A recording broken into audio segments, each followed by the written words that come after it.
back to CUH4K, reviewing Mad Max the game. This game from 2015, published by WB Games and developed by Avalanche Studios. This game is an excellent ride. I think most open world fans will love it. For those who were here for a recommendation, now you have it.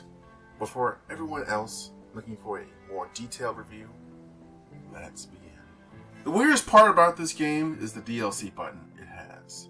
Actually, the button just takes you to Steam and that's it. That's sad because this game had plans for DLC, but it wasn't popular enough to get DLC.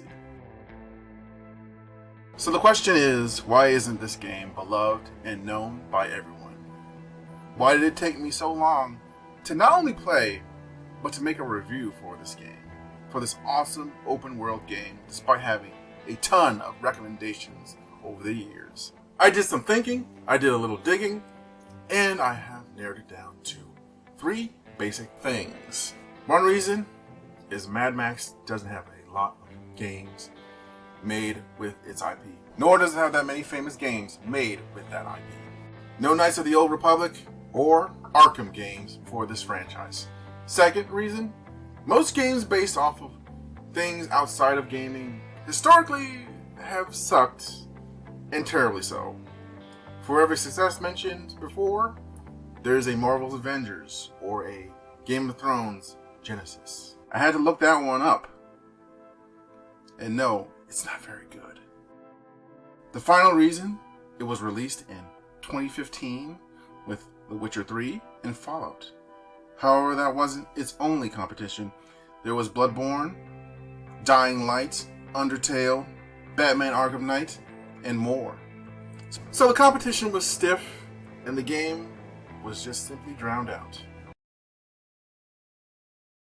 The graphics are from 2015, but are still pretty good. Artwork and designs is rough looking, which suits the post-apocalyptic vibes.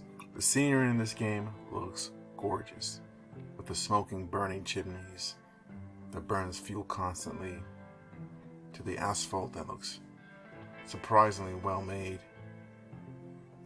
to all the sand that looks kind of sandy. You feel the sand filling your shoes every time you step out into the desert to take a walk.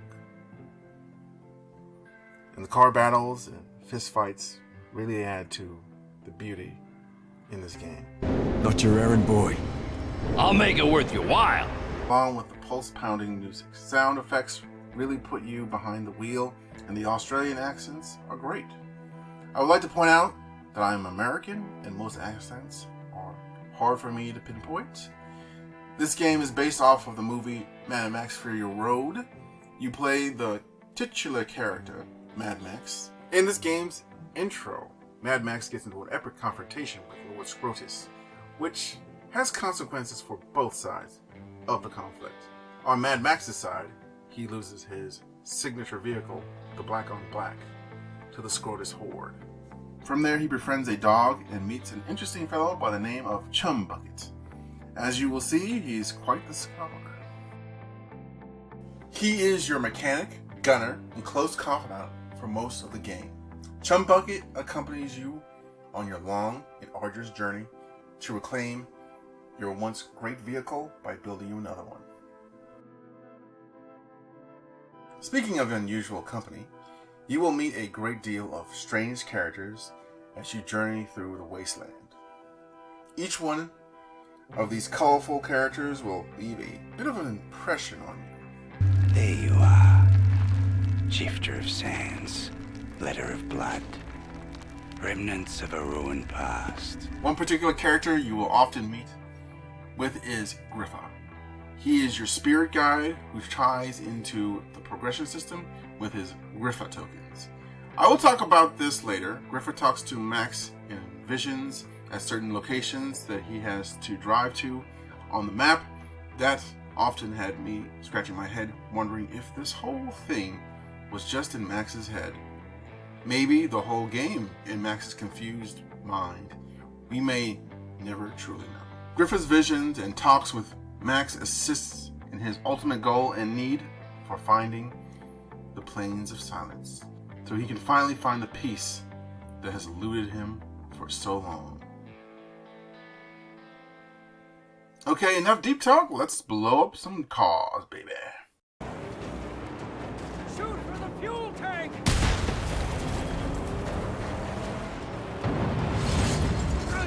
Oh, hell pursues us!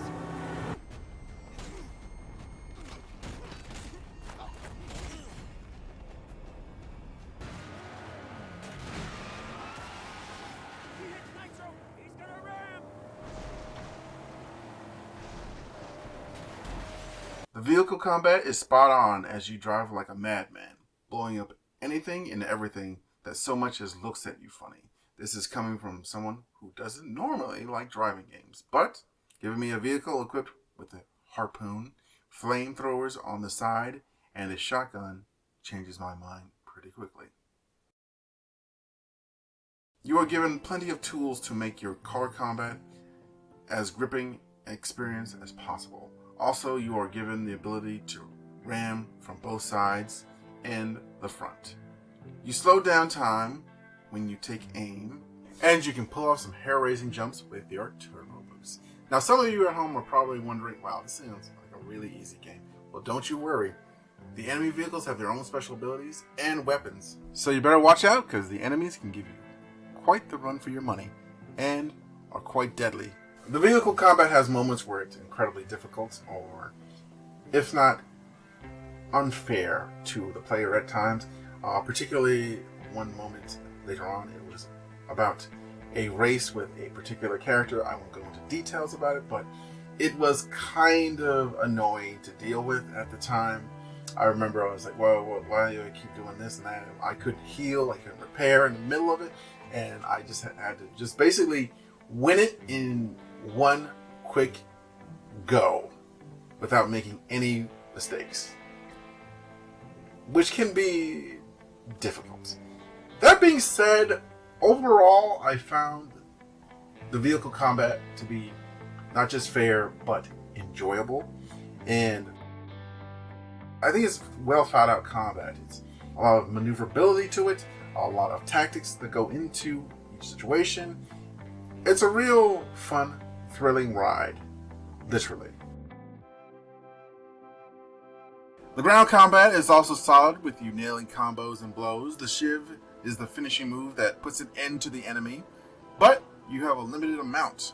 You can also pick up shivs from enemies as well as melee weapons like lead pipes, baseball bats, and more, but all of them enhanced with, let's just say, pointy bits of barbed wire and nails and whatever have you laying around in the wasteland to make them even more devastating.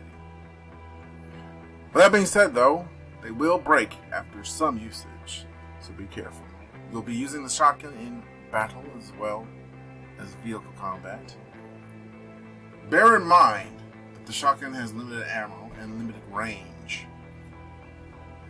so you can't just snipe people off with it.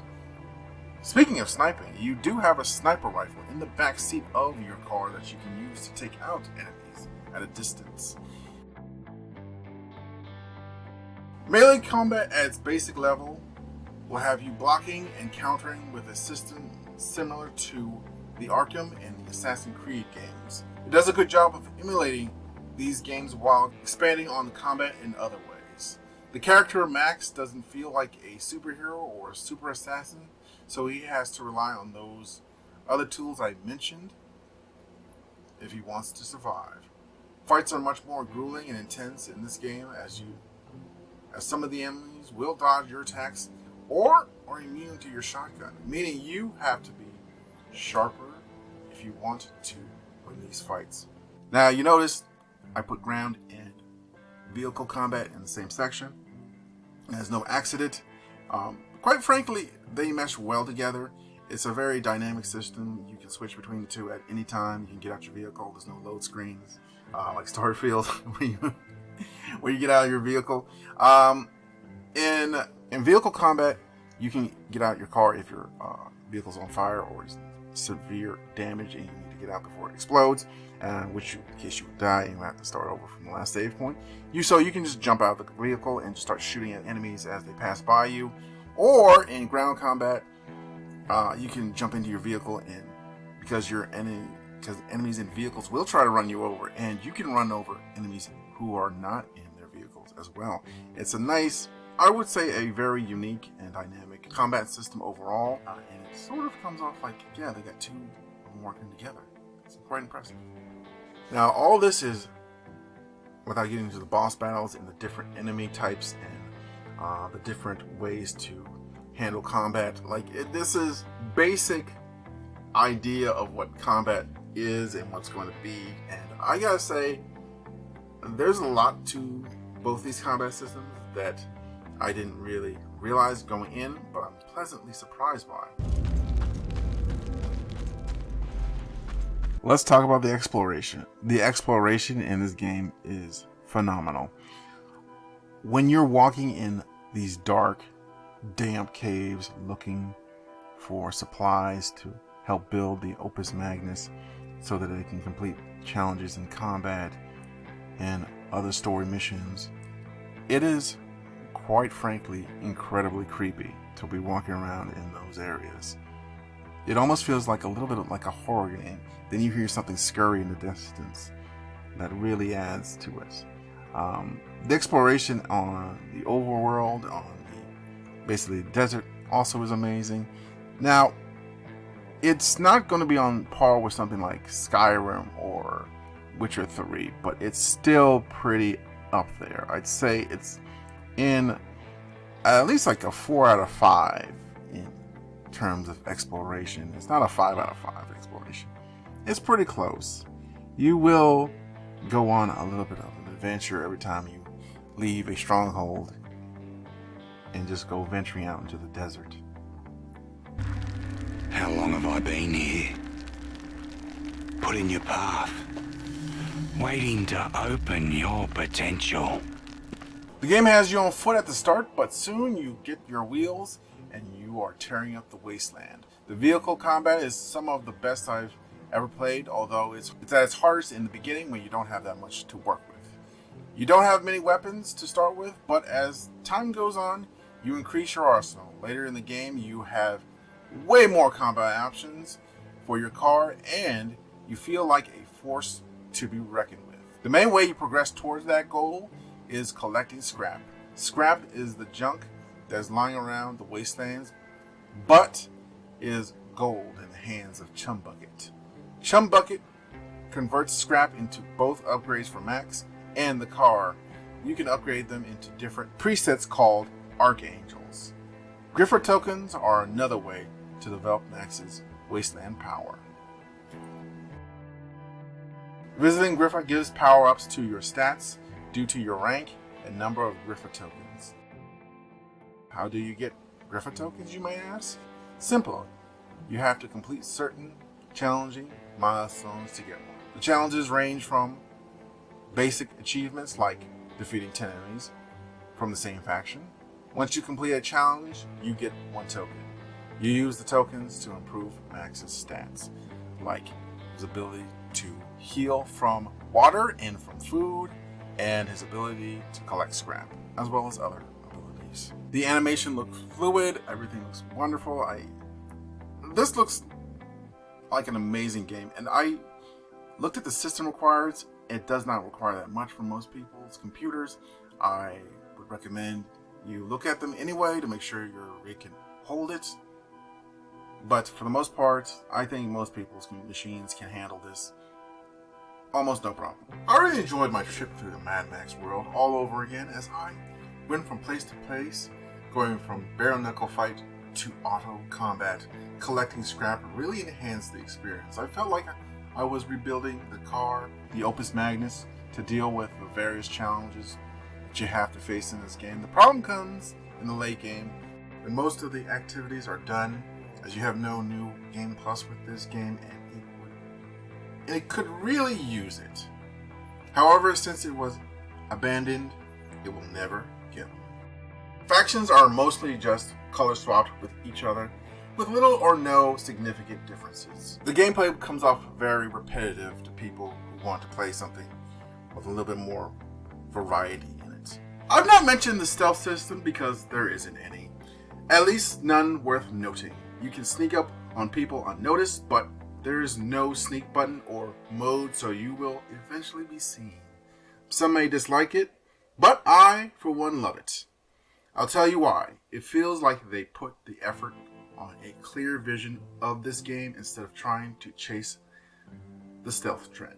By getting rid of that, it let the developers focus on what was really important to the vision, which was the car combat, car driving, the fist fights, the strongholds, and various other aspects that probably would have got pushed off to the corners or been less effective or interesting if they had diverted resources on a stealth system in a game that, quite frankly, did not need it. Overall, this is a great open world game with excellent graphics, an interesting story, and phenomenal core gameplay loops.